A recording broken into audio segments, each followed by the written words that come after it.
Hi ನಮಸ್ಕಾರ, ನಾನು ನಂದನ್. ನೀವು ನೋಡ್ತಾ ಇದ್ದೀರಾ ನಮ್ಮ ಇಷ್ಟ. ಸ್ನೇಹಿತರೆ, ನಮ್ಮ ದೇಶದಲ್ಲಿ ಈ ಒಂದು ಕೊಳವೆ ಬಾವಿ ದುರಂತಗಳು ಅಂತಕ್ಕಂಥದ್ದು ಪದೇ ಪದೇ ಆಗ್ತಾನೆ ಇವೆ.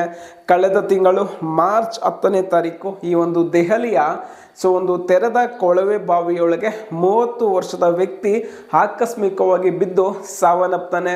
ಹಾಗೆ ಆ ಒಂದು ಘಟನೆ ಮರೆಯಾಗೋದಕ್ಕಿಂತ ಮುಂಚೆಯೇ ಮತ್ತೊಂದು ಘಟನೆ ನಮ್ಮ ರಾಜ್ಯದ ವಿಜಯಪುರ ಜಿಲ್ಲೆಯ ಇಂಡಿ ತಾಲೂಕಿನ ಈಚಳ ಗ್ರಾಮದಲ್ಲಿ ಸಂಭವಿಸಿದೆ. ಹಾಗಾದರೆ ಆ ಒಂದು ಘಟನೆ ಏನು, ಆ ಒಂದು ಘಟನೆಗೆ ಕಾರಣಗಳಾದರೂ ಏನು, ಮತ್ತು ಇಂತಹ ಘಟನೆಗಳು ಪದೇ ಪದೇ ಯಾಕೆ ನಡೀತಾ ಇದೆ, ಹಾಗಾದರೆ ನಾವು ಏನು ಮಾಡಬೇಕು ಅನ್ನೋ ವಿಚಾರಗಳ ಬಗ್ಗೆ ಇವತ್ತಿನ ವಿಡಿಯೋದಲ್ಲಿ ತಿಳಿಸ್ಕೊಡ್ತಕ್ಕಂಥ ಒಂದು ಸಣ್ಣ ಪ್ರಯತ್ನ ಮಾಡ್ತಾ ಇದ್ದೀನಿ. ಹಾಗೆ ಈ ಒಂದು ಸಣ್ಣ ಪ್ರಯತ್ನಕ್ಕೆ ಸದಾಕಾಲ ನಿಮ್ಮ ಬೆಂಬಲ ಇರಲಿ ಅಂತ ಆಶಿಸುತ್ತಾ, ಸ್ನೇಹಿತರೆ, ನೀವಿನ್ನ ನನ್ನ ಚಾನಲ್ಗೆ ಸಬ್ಸ್ಕ್ರೈಬ್ ಆಗಿಲ್ಲ ಅಂತಂದರೆ ದಯವಿಟ್ಟು ಸಬ್ಸ್ಕ್ರೈಬ್ ಆಗಿ. ಹಾಗೆ ವಿಡಿಯೋ ಇಷ್ಟ ಆದರೆ ಲೈಕ್, ಶೇರ್, ಕಾಮೆಂಟ್ ಮಾಡಿ ಅಂತ ಹೇಳ್ತಾ ಬನ್ನಿ ಸ್ನೇಹಿತರೆ, ವಿಡಿಯೋ ಶುರು ಮಾಡೋಣ. ಈ ಒಂದು ಕೊಳವೆ ಬಾವಿ ದುರಂತ ಅಂತಕ್ಕಂಥದ್ದು ನಮ್ಮ ರಾಜ್ಯದಲ್ಲೂ ಸಹ ಆಗಾಗ ಸಂಭವಿಸ್ತಾ ಇರ್ತದೆ. ಆದರೆ ನಿನ್ನೆ ವಿಜಯಪುರ ಜಿಲ್ಲೆಯ ಇಂಡಿ ತಾಲೂಕಿನ ಈಚಳ ಗ್ರಾಮದಲ್ಲಿ ನಡೆದಿರ್ತಕ್ಕಂಥ ಆ ಒಂದು ಘಟನೆ ಪ್ರತಿಯೊಬ್ಬರಿಗೂ ಮನಕುಲುಕುವಂತೆ ಮಾಡಿದೆ. ಹಾಗೆ ಅಷ್ಟೇ ಎಚ್ಚರಿಕೆಯನ್ನು ಸಹ ಕೊಟ್ಟಿದೆ ಅಂತಲೇ ಹೇಳಬೇಕಾಗ್ತದೆ. ಹಾಗಾದರೆ ಆ ಒಂದು ಘಟನೆ ಏನು ಅಂತಂದರೆ, ಸಾತ್ವಿಕ್ ಅಂತಕ್ಕಂಥ 2 ವರ್ಷದ ಪುಟ್ಟ ಮಗು ತನ್ನ ತೋಟದಲ್ಲಿ ಆಟವಾಡ್ತಿರ್ಬೇಕಾದ್ರೆ ಇದ್ದಕ್ಕಿದ್ದ ಹಾಗೆ ಕಾಣೆಯಾಗ್ತಾನೆ. ಹಾಗೆ ಆ ಒಂದು ಮನೆಯ ಸದಸ್ಯರು ಮತ್ತು ಸಾತ್ವಿಕ್ನ ತಂದೆ ತಾಯಿ ಆ ಒಂದು ಮಗುವಿಗಾಗಿ ತುಂಬಾ ಹುಡುಕಾಟ ಮಾಡ್ತಾರೆ. ಎಲ್ಲೂ ಪತ್ತೆ ಆಗೋದಿದ್ದಾಗ ಅನುಮಾನಗೊಂಡು ಅಲ್ಲೇ ಇತ್ತೀಚೆಗೆ ಒಂದು ಬೋರ್ವೆಲ್ಲನ್ನು ಕೊರೆಸಿರ್ತಾರೆ. ಅದರಲ್ಲಿ ಬ್ಯಾಟರಿಯನ್ನು ಬಿಟ್ಟು ನೋಡಿದಾಗ ಸುಮಾರು 20 ಅಡಿ ಆಳದಲ್ಲಿ ಸಾತ್ವಿಕ್ ಸಿಲುಕಿಕೊಂಡಿರೋದು ಪತ್ತೆ ಆಗುತ್ತೆ. ಇಮಿಡಿಯೇಟಾಗಿ ಪೋಷಕರು ಈ ಒಂದು ಸುದ್ದಿಯನ್ನು ಅಗ್ನಿಶಾಮಕ ಇಲಾಖೆಗೆ ತಿಳಿಸ್ತಾರೆ.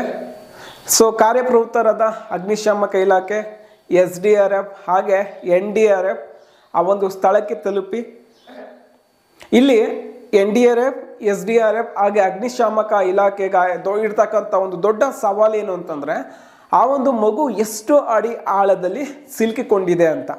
ಅದಕ್ಕೋಸ್ಕರ ಅವ್ರು ಏನು ಮಾಡ್ತಾರೆ ಅಂತಂದರೆ, ಎಂಡೋಸ್ಕೋಪಿ ಕ್ಯಾಮರಾವನ್ನು ಬಿಟ್ಟು ಅಥೆಂಟಿಕ್ ಆಗಿ ಈ ಒಂದು ಮಗು ಇಷ್ಟು ಅಡಿ ಆಳದಲ್ಲಿ ಸಿಲುಕಿದೆ ಅಂತ ಪತ್ತೆ ಹಚ್ತಾರೆ.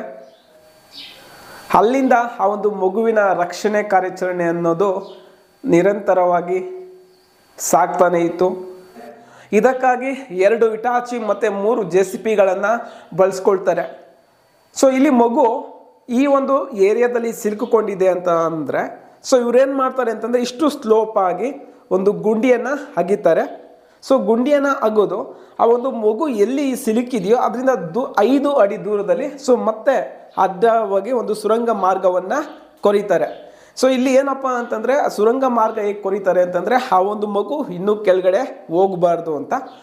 ಈ ಥರ ಮಾಡಿ ಆ ಒಂದು ಮಗುವನ್ನು ಅಲ್ಲಿ ರಕ್ಷಣೆ ಮಾಡಿದ್ರು. ಆ ಒಂದು ಸಾತ್ವಿಕ್ ರಕ್ಷಣೆಗಾಗಿ NDRF, SDRF ಹಾಗೆ ಅಗ್ನಿಶಾಮಕ ದಳ ಮತ್ತು ಪೊಲೀಸ್ ಇಲಾಖೆ ತೀವ್ರವಾದ ಒಂದು ಪ್ರಯತ್ನವನ್ನು ಮಾಡ್ತು.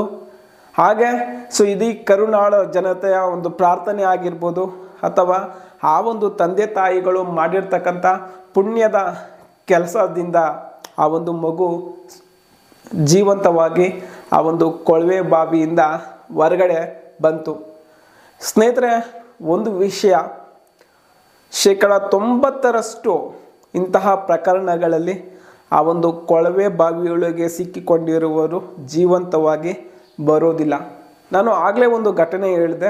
ಡೆಲ್ಲಿಲಿ ನಡೆದಿರ್ತಕ್ಕಂಥ ಒಂದು ಘಟನೆ, 30 ವರ್ಷದ ಒಬ್ಬ ವ್ಯಕ್ತಿ ಸುಮಾರು 40 ಅಡಿ ಆಳದಲ್ಲಿ ಸಿಲ್ಕೊಂಡಿರ್ತಾನೆ. ಅವನನ್ನು ತೆಗೆಯೋದಕ್ಕೆ ಅಲ್ಲಿ ಕೇವಲ 10 ಗಂಟೆ ಟೈಮ್ ಮಾತ್ರ ತೆಗೆದುಕೊಳ್ತು. ಆದರೆ ಆ ಒಂದು ವ್ಯಕ್ತಿಯಲ್ಲಿ ಬದುಕಲಿಲ್ಲ.